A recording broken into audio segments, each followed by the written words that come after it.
This cute little sausage dog is actually a kitchen gadget and it's designed for cutting up hot dogs. I'm going to test out a few gadgets today, so stick around, but let's get started with this. It's called the Hot Dog Slicer and is supposed to create bite-sized pieces in an instant. The packaging is nice and bright and I'm cutting the ties to remove the gadget. So, first impressions are, it looks really cool. It's made with nice bright colours and the plastic feels pretty strong. There's this pointy little tail at the back, and this really cute little face at the front. And this little doggy water bowl is actually designed for holding some sauce. We can lift off the whole dog section, and it reveals this cutting plate. It's just made out of plastic, but it's nice and thin, so hopefully it will cut through quite well. The base plate looks like this, and the cutting blade slides down in between the grooves. It dips down in the middle a bit to kind of cradle the sausage. So let's give it a try. I'm taking a hot dog sausage and laying it out on the base. But straight away you can see it's a bit too long, so I'm actually just going to cut it down to size. It sits in there nicely now. And to use it, we just line the slicer up over the top and push it straight down. Well, that was easy enough. It seems to have chopped it all the way through, so let's take a look. All these pieces seem loose, I can move them around and they all break free.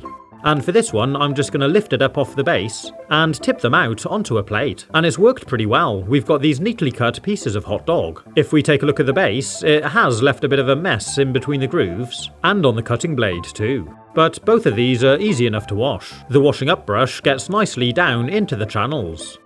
So this time, after I remove the dog, I'm going to fill up the water bowl with ketchup. Then I'm laying on another cut down sausage, and let's try it again. If we look at it from above, the sausage kind of bursts through the cutter. It's not really a struggle at all, it does it easily. And the idea is you can just dip it into your ketchup or mustard and have it as a nice little snack. Pretty cool, huh? I also found a little fork picks them up out of the cutter easily. It has sliced them really well. It's definitely a fun gadget and I think it would make a really cool gift for a kid. Next I want to show you this. It's an electric knife sharpener.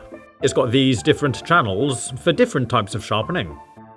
It's mains powered and is actually a retractable lead. It just pulls right out. That's really impressive, I like that. And there's a little button here you can press in to recoil it. The instruction manual details how it works, and it's also got a little diagram showing the different parts of a knife. There's these suction cups on the base, which are used to keep the unit firmly on the work surface while you're using it. I'm pulling out the lead again and plugging it in, then press the on button, and you can hear it whirring into life. To test it, I'm going to use this knife. It's quite large, but the blade on it has become pretty dull. We start off by using the left-hand side of the device.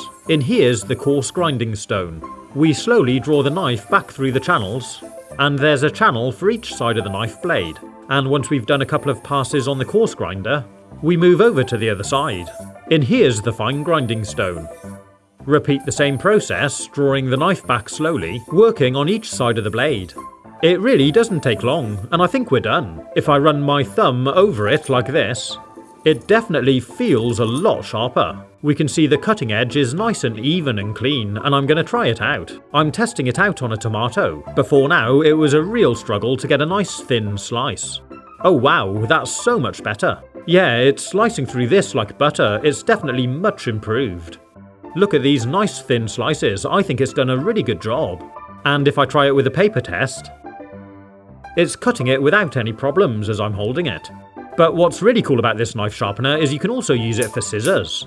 There's another channel down here on the side. We put our scissors in like this, and again draw it back against the grinding stone.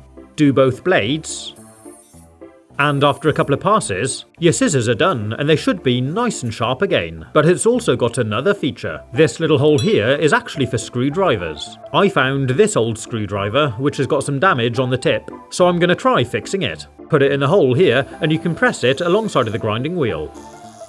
And again, it doesn't take long at all. There we go, a nice new tip for my screwdriver. That's really cool. Next I want to show you this. It's a finger guard protector to use when you're slicing things. It's made from stainless steel, and it's got this hoop at the back to slide your finger through. Mine was a little bit big, so I bent it in a little. And there we go, it grips my finger firmly now. The idea is we use it when we're slicing up things like vegetables to keep our fingers away from the knife blade. You can actually run the knife blade down the side of the shield to help you guide it. I'd say it works pretty well. It is a little bit cumbersome to have on the end of your fingers, but it'll definitely help to protect them from the knife blade. And now I'm going to test it on this bunch of chives. You can actually use the shield to kind of pinch them all down and hold them, then cut them with a knife. I'm not sure this is something I'm going to use regularly, but if using a sharp knife does worry you, you might like to try it. Next I'm going to try out something a little bit different. Any idea what this is? It's actually a gadget for the bathroom. This is an automatic toothpaste dispenser. And here it is. Well, it looks smart. It's got kind of a marble effect look to it. There's this silicone plug in the top, which is where we'll fit the toothpaste, and there's a nozzle up here inside. It doesn't need any batteries, it works with a pump by pushing this part back with your toothbrush. To use it, first we need to install it onto a wall. There's an adhesive strip on the back, so peel off the backing, and fix it nice and square onto the wall. Then take a tube of toothpaste and undo the lid, push it down into the silicone plug, and screw it on. It should make a nice airtight seal, and I actually think it looks quite smart. So let's try it out. I'm using my electric toothbrush, and I'm pushing it up against the plunger. It takes a couple of pumps to begin with to prime the toothpaste through the mechanism. And there we go, it kind of missed the brush and went onto the stem. Maybe the brush on this electric one is just too small, so I'll try it with a normal one. One pump, and yeah, it deposits a nice blob of toothpaste. Pretty cool, huh?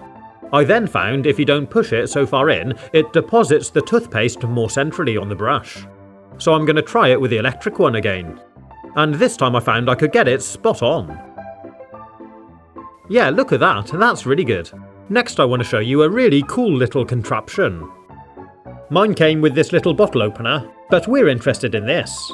It's this clever jar opener that, as you rotate the handle, it squeezes the jaw tighter onto the lid. It's a cool mechanism and it feels well built. So let's try it out. I'm starting with this jar of pesto because the lid is really tight. And one of the great things about this gadget is that it automatically adjusts to the lid size. It's got a comfortable handle that you can get a really good purchase on. And there we go, it's undone the lid. The metal jaws tighten onto the lid the harder you turn it. It does seem to work well, and I love the way it automatically adjusts to different lid sizes. The next one we're going to look at is this one. It's a long rubber strap attached to a handle with a toothed grip section here. And it works the same way as an oil filter wrench for your car. The rubber belt slots down into a channel in the handle, and we can adjust the size of the loop at the top. Pull it back through to tighten it around the jar lid that you want to open. Then use the handle for extra leverage to undo the top. This gadget is brilliant. It's basic but robust and very well made. It's probably a little bit more fiddly to set up than the other gadgets we looked at, but you could use it for a whole host of different things, including plumbing applications, or even things as small as bottle tops. If you've enjoyed these gadgets, you might like to take a look at some of these, like this alternative hot dog slicer, and this other knife sharpener. You can watch it by clicking the link. Don't forget to subscribe and click the like button. Have fun, stay safe, and as always, thanks for watching.